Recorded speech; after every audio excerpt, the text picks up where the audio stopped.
تو میں حمزہ کو سلام کرنے کے لیے بھی بھیجوں گی. حمزہ اگر دیا تو نے میرے بیٹے کو تو میں حمزہ کو سلام کرنے بھی سید الشہداء امیر حمزہ پر بھیجوں گی. تو وہ جو حمزہ پیدا ہوا تھوڑا بڑا ہوا 3-4 سال کا ہوا تو وہ حمزہ پھر میرے ساتھ گیا اور اس کی دادی اماں نے مجھے خاص کا مفتی صاحب اس کو لے کر جائیں تو اس کو وہاں کھڑے ہو کر سلام کے پہلے کروائیے گا کہ یہ وہیں سے میں نے الحمدللہ تعالی اللہ نے ان کے صدقے مجھے عطا فرمایا.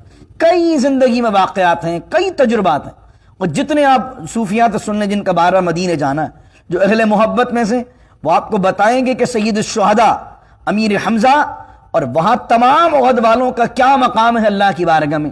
اور بدر بھی آپ جائیے, کیا مقام ہے بدر والوں کا اللہ کی بارگاہ کے اندر. لوگ جاتے ہیں امریکہ سے جاتے ہیں بہت تھوڑے دنوں کے لیے جاتے ہیں, مکے بھی گئے مدینے بھی گئے واپس آ گئے. ارے بھائی مکے جاؤ مدینے جاؤ, وہاں زیارات پر جاؤ, عہد والوں کے وسیلے سے جا کے مانگو. جاؤ بدر پر جاؤ, 1-1.5-2 گھنٹے لگتے ہیں جانے میں. بدر کے اندر جاؤ, بدر کے جو صحابہ کرام رضوان اللہ علیہم اجمعین جن کی اللہ نے خاص مدد فرمائی ان کے وسیلے سے اللہ کی بارگاہ میں دعا کرو. اللہ بڑی مشکلیں آسان کرتا ہے, اللہ بڑے آسان معاملات کرتا ہے. کہ چند واقعات میں نے زندگی کے ذاتی مشاہدات کو بتائے جو میرے ساتھ میں نے اپنی آنکھوں سے دیکھے. یہ کتابوں کے پڑھے ہوئے نہیں ہیں, یہ دیکھے ہوئے معاملات ہیں. اور کئی اور ایسے واقعات ہیں جو میری زندگی کے ذاتی تجربات ہیں اور میں وقت کی کمی کے باعث آپ کو وہ بیان نہیں کر سکتا. اتنے درجنوں واقعات ہیں جو کہ میں نے اپنی زندگی میں مشاہدہ کیا, تجربات کیے کہ وہاں پر عرض کی ہے اور کام ہوا, وہاں عرض کی ہے کام ہوا. اللہ اکبر. ایک ہمارے شہر کے اندر تھے اعظم قریشی صاحب, آج بھی زندہ ہے ماشاءاللہ. اعظم قریشی صاحب کے ساتھ میں بیٹھا ہوا تھا, دیالدس کلب کے سامنے ان کا اسکول ہوا کرتا تھا جو حیدرآباد کے ہیں وہ جانتے ہیں. تو سر اعظم قریشی صاحب آج بھی ہیں, وہ اعظم قریش مدنی لکھتے ہیں. تو جب میں ان کو یہ واقعہ سنانے لگا سید الشہداء امیر حمزہ رضی اللہ عنہ کے, تو مجھے کہنے لگے مفتی صاحب جب میں پہلی دفعہ مدینہ شریف گیا تو میرے پاسپورٹ پر جو ہے ایک ہی ٹھپا لگا ہوا تھا. تو میں حضور کی بارگاہ میں گیا, حضور کی بارگاہ میں سلامی پیش کی اور پھر وہاں سے سیدھا چلا گیا سید الشہداء امیر حمزہ پر. میں نے سن رکھا تھا کہ حضور کے چہیتے چچا ہیں اور حضور ان کی کوئی بات نہیں ٹالتے ہیں. اللہ اکبر. تو کہنے لگے میں وہاں کھڑا ہوا اور میں کھڑا ہو کر, اب دیکھیں اس بندے کا ذوق, حالانکہ یہ تو ذوق کی بات ہے, محبت کی بات ہے. تو وہ کہنے لگا میں نے پورا پاسپورٹ کھولا اور ایک ایک پرچہ پلٹنے لگا. میں نے کہا حضور یہ بھی خالی ہے, یہ بھی خالی ہے, یہ بھی خالی ہے. میں یوں کر کے کہنے لگا یہ پرچہ بھی خالی ہے. تو کہنے لگے, میں عرض کرنے لگا حضور یہ تمام پرچے میرے حاضری مدینہ سے بھر جائیں. یہ جتنے پاسپورٹ میں پرچے ہیں نا, میں اتنی دفعہ ہوں کہ سارے پرچے بھر جائیں. پاسپورٹ چھوٹا پڑنے لگے. وہ کہنے لگے اللہ نے حضور سید الشہداء امیر حمزہ رضی اللہ تعالیٰ عنہ کے صدقے سے بات پوری فرمائی اور پھر وہ پاسپورٹ بنتے رہے, پرچے بھرتے رہے اور اللہ تعالیٰ بار بار حاضری کا شرف عطا فرماتا رہا. تو اللہ رب العزت ہم سب کو سید الشہداء امیر حمزہ کے صدقے ہر سال اہل خانہ کے ساتھ حاضری عطا فرمائے, حج مقبول عطا فرمائے. بدر والوں کا صدقہ, احد والوں کا صدقہ اللہ ہماری دنیا آخرت آسان فرمائے, خیر والی فرمائے. بسم اللہ الرحمن الرحیم. الحمدللہ رب العالمین, الصلاة والسلام علی اشرف الانبیاء والمرسلین. ربنا اتمم لنا نورنا واغفر لنا انک علی کل شیء قدیر. ربنا هب لنا من ازواجنا وذرياتنا قرة أعين واجعلنا للمتقين إماما. رب يسر ولا تعسر وتمم بالخير. ربنا هب لنا من أزواجنا وذرياتنا قرة أعين واجعلنا للمتقين إماما. إن الله ملائكته يصلون على النبي يا أيها الذين آمنوا صلوا عليه وسلموا تسليما. اللهم صل على سيدنا ومولانا محمد معدن الجود والكرم وآله وصحبه وبارك وسلم. سبحان ربك رب العزة عما يصفون والسلام على المرسلين والحمد لله رب العالمين. لا إله إلا الله محمد رسول الله.